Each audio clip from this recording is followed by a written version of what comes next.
Ingin tambah ilmu dan wawasan Islam meskipun di rumah aja? Yuk like dan follow fanpage terbaru Buya Yahya Official. Sebar seluas-luasnya agar semakin banyak yang mendapatkan manfaatnya.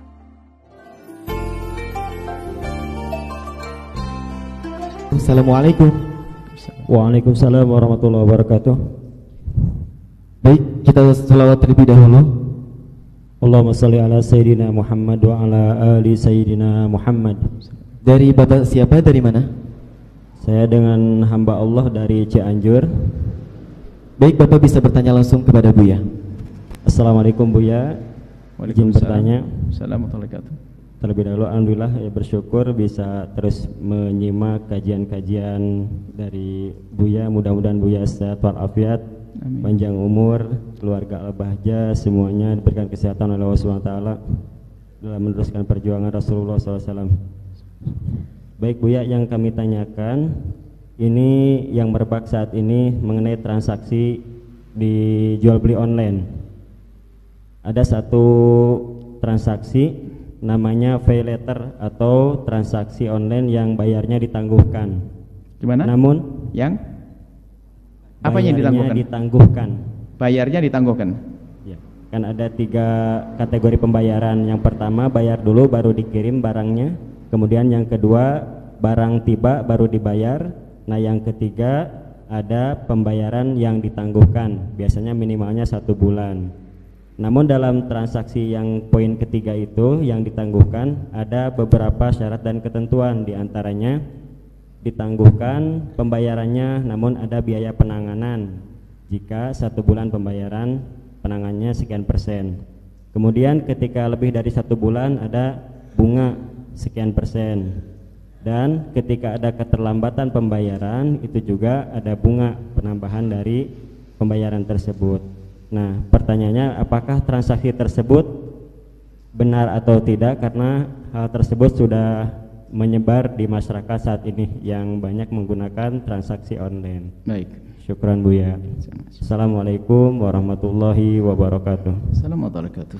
Transaksi online, jual beli online itu ditinjau dari fikih pertama ini ada dasarnya dulu. Jual beli online itu sendiri boleh atau tidak ya? Jual beli online, apakah barang datang atau bayar dulu, yang penting jual beli online. Di dalam hal ini ulama berbeda pendapat di dalam masalah untuk dianggap sah dalam transaksi jual beli adalah seorang pembeli harus mengetahui atau melihat barang yang dijual dengan pasti. Kalau kita membeli sesuatu yang tidak pernah kita lihat, bai' majhul, maka tidak boleh. Itu dalam madhab kita Imam Asy-Syafi'i. Maka dari sini kalau kita transaksi online, jual beli online, menurut madhab Imam Syafi'i tidak sah. Tapi madhab kita kan banyak untuk dalam masalah muamalah khususnya, seperti madhabnya Imam Malik rahimahullahu ta'ala, madhab Imam Abu Hanifah. Jadi seorang pembeli tidak harus tahu barangnya. Kalau madhab Imam Malik, yang penting ada ciri-ciri yang disebutkan, muwasofatnya atau apa ya. Kalau barang komposisinya atau apa. Menurut madhab Malik, asalkan sudah disebutkan tentang ciri-cirinya, lalu dia cocok dengan ciri tersebut, maka dalam madhab Malik sudah dianggap itu tahu barang yang akan dibelinya, sah. Tapi madhab Imam Abu Hanifah nggak pakai itu, sah aja biarpun kita nggak tahu. Cuman semua fuqaha itu pasti ringan di sini akan berat di sisi lain demi keseimbangan, keserasian dan kebaikan. Nah, di dalam madhab Imam Abu Hanifah dan juga madhab Imam Malik itu, setelah transaksi seperti itu diperkenankan, maka ujungnya juga akhirnya sama dengan madhab Syafi'i. Ujungnya apa dalam madhab Hanafi? Harus ada khiyar. Jadi biarpun madhab Hanafi, saya beli sesuatu nggak tahu barangnya kayak apa, yang penting beli oke. Tatonya setelah sampai kepada saya, barangnya nggak sesuai, maka saya berhak untuk membatalkan. Khiyar, kalau memang tidak sesuai. Jadi khiyarnya di sini baru memilih cocok atau tidak cocok, cocok tidak cocok. Lah, kalau nggak cocok, ya kalau nggak cocok Anda berhak untuk mengembalikan. Kalau nggak, ya suka-suka urusanmu. Jadi dari madhab Imam Abu Hanifah seperti ini. Jadi kesimpulannya bisa kita ringankan, mudahkan, bahasanya bisa saja dalam jual transaksi, tapi semua harus waspada, hati-hati, jangan ada yang saling membohongi ya, harus ada. Nah, jangan sampai nanti hati kita menjadi marah dengan seseorang. Oh dibohongi, di fotonya bagus, tatonya datang setelah datang nggak jelas ya, salahnya sendiri kamu. Dibohongi ya kalau pakai foto saja. Ya. Dibohongi kalau pakai foto saja. Kemudian baik, anggap saja kita mengambil pendapat transaksi online adalah sah. Nah, sekarang berkembang kepada model yang lain. Setelah disahkan di sini akan berkembang cara transaksi. Transaksi dengan pembayaran nanti atau barang datang lalu dibayari. Bahkan ini semuanya perlu kejujuran dan ini sangat mendukung apa yang dikatakan Imam Malik dulu. Cocok dulu barangnya. Barang datang cocok baru dibayari. Kalau nggak cocok ya enggak. Lah jual beli barang semacam ini adalah sah asalkan bukan emas dan perak yang diperjualbelikan atau yang semakom dengannya seperti uang.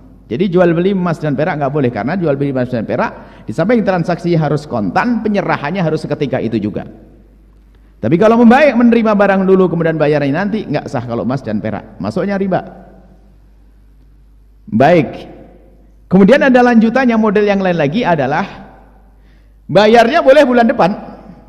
Barang datang sudah kita pakai, bayarnya bulan depan. Kalau bulan depan ternyata nggak bisa bayar, maka terserah bahasanya cantik-cantik. Nggak tahu tadi apa katanya tambahannya? Nggak, dia nggak nyebut bunga. Kalau bunga jelas itu bunga kan. Nggak, bahannya apa? Wah, terserah pokoknya. Dikasih nama si cantik, si jelita, si ini sama saja bunga. Itu tambahannya, dikasih nama yang bagus-bagus. Lah itu karena apa? Permasalahannya barang setelah saya terima, saya punya utang uang, utangnya ditambah, makanya riba. Ribanya di sini jatuhnya. Kecuali dari awal sudah ada transaksi. Dikasih tambah tempo, ditambah tempo dan ditambah nilainya, seperti orang kredit. Mobil ini saya jual kredit kepada Anda dalam tempo 1 tahun. Kalau Anda bayar kontan sekarang 50 juta, tapi kalau 1 tahun 70 juta.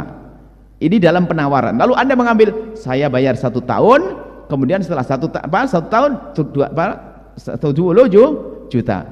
Asalkan transaksinya Anda memilih salah satu dari 2 harga, ini bukan yang dilarang seperti kesalahpahaman sebagian orang dipikir ini menjual dengan 2 harga. Oh tidak.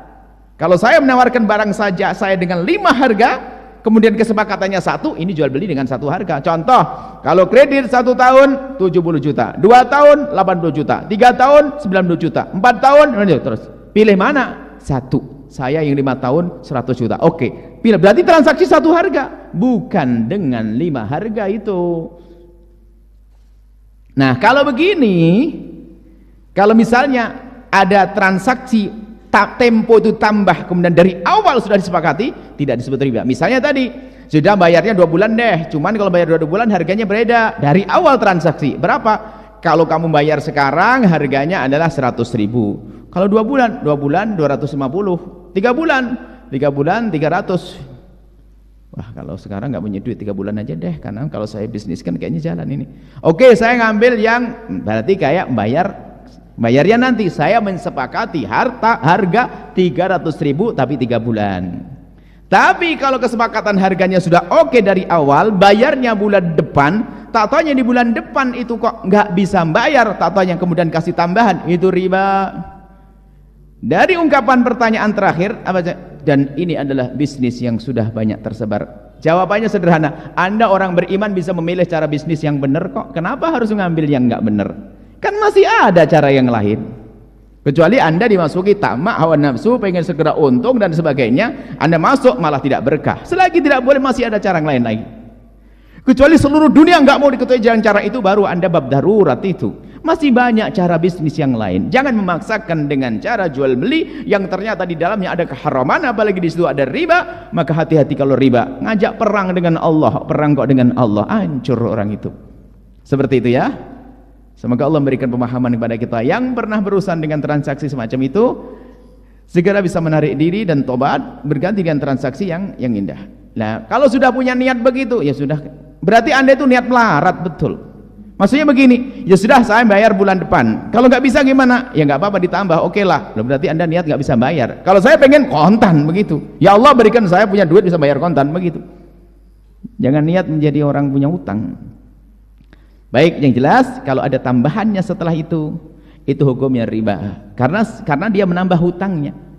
Karena uang barang saya terima, saya punya utang membayarnya. Jadi tanggungan saya. Kemudian karena tambah tempo ditambah lagi, maka itu riba. Di situ wallahu a'lam bishawab.